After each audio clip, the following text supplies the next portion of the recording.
Welcome to my channel, Worldwise. You need to hear this if you're fascinated by tales of ambition and power. The sun beat down on the dusty streets of La Tuna, a small village nestled in the Sierra Madre Mountains of Mexico.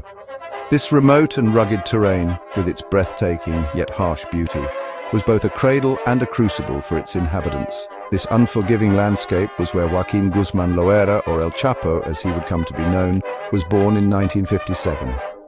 The village, isolated from the bustling cities, was a world unto itself. Life was hard, opportunities scarce. The people of La Tuna had to contend with the relentless challenges of poverty and limited resources. Poverty was a suffocating blanket, wrapping itself around the lives of the villagers, stifling dreams and ambitions. El Chapo, meaning shorty, a nickname earned from his diminutive stature, yearned for more.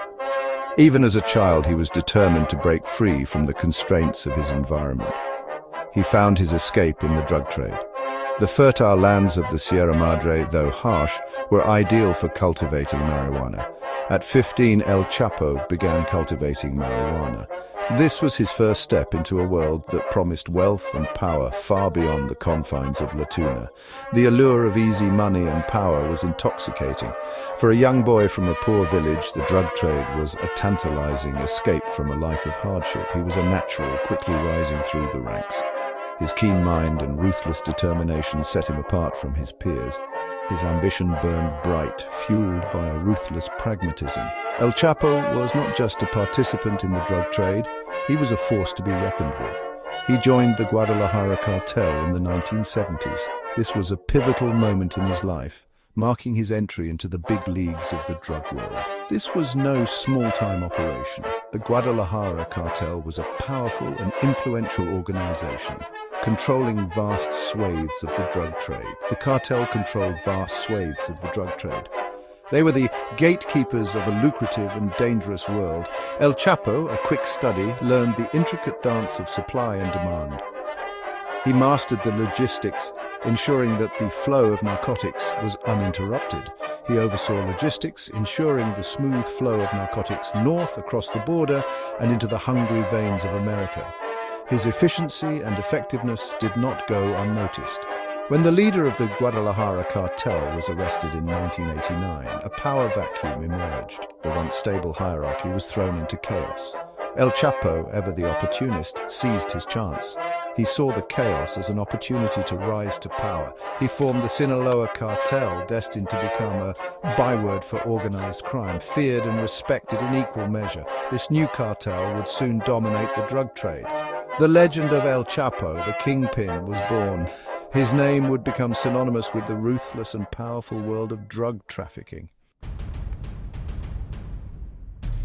The Sinaloa cartel, under El Chapo's iron grip, became a global enterprise. This notorious organization expanded its reach far beyond the borders of Mexico, infiltrating markets across continents. They were the ultimate smugglers, masters of their dark trade. Cocaine, their main commodity, flowed from the coca fields of Colombia to the bustling streets of Los Angeles, New York, and beyond. The cartel's network was vast and intricate. El Chapo, a master strategist, understood that success lay in efficiency and innovation. His leadership transformed the cartel into a sophisticated operation. He developed sophisticated smuggling networks, utilizing technology and cunning to outsmart law enforcement. He exploited every avenue imaginable, from the most obvious to the most creative.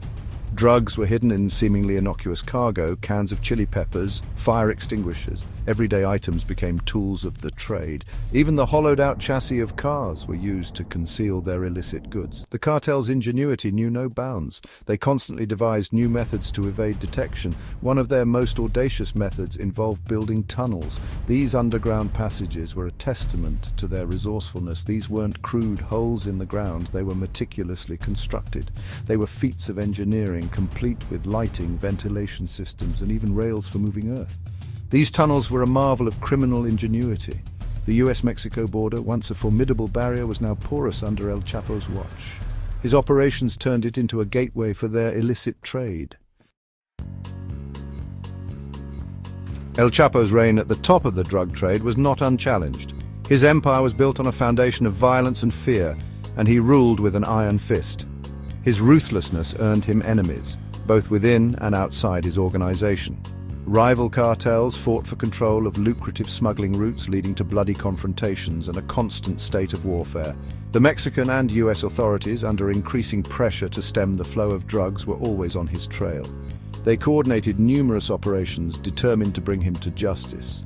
The net finally closed in on El Chapo in Guatemala in 1993. His capture was a significant victory for law enforcement. He was extradited to Mexico and sentenced to 20 years in prison for drug trafficking and murder. The world watched as one of the most notorious criminals was finally behind bars. Justice, it seemed, had been served. The authorities celebrated, believing they had dismantled a major threat. But El Chapo was not done yet. His mind was always working, always plotting his next move. Prison, for most, is a cage that crushes hope.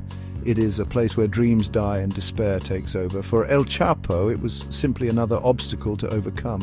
His determination and cunning knew no bounds. He ran his empire from behind bars, bribing guards and orchestrating his business through smuggled mobile phones. His influence extended far beyond the prison walls. The prison walls, meant to confine him, were no match for his ambition. El Chapo's story was far from over, and his legacy continued to grow. Section 4. The Laundry Cart Escape, Freedom's First Taste. The year was 2001. El Chapo had been incarcerated for 8 long years, but his mind, always working, had hatched a daring plan. The prison laundry room, a place of mundane routine, would become his gateway to freedom. The details of the escape remain shrouded in mystery. Some say he bribed his way out, others claim he hid in a laundry cart. Whatever the method, the outcome was the same. El Chapo, the world's most notorious drug lord, was free once more. His escape sent shockwaves across the globe. It was a humiliating blow for the Mexican government. For El Chapo, it was a triumphant return. He disappeared back into the mountains, a ghost story whispered in hushed tones. Section 5. Recapture and the Altiplano Fortress. For 13 years, El Chapo remained a fugitive. He was a phantom, his presence felt but rarely seen. He continued to run his empire, his legend growing with each passing year.